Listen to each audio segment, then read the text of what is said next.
Let's make this delicious tuna macaroni salad with boiled eggs. Let's get started. Let's cook our macaroni pasta. There's a salt. Just follow your package instructions. Make sure to cook your pasta al dente and not overcook.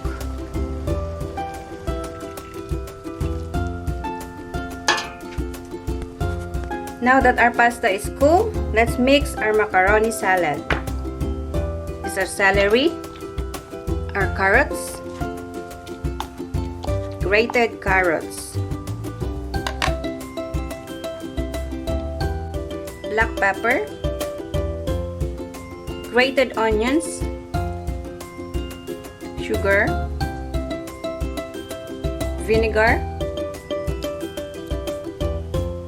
chunks of light tuna fish, and our mayonnaise.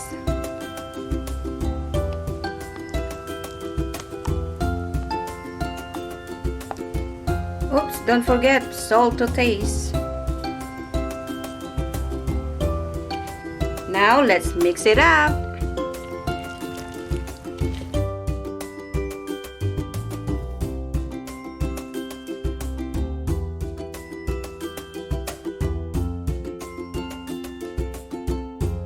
Wow.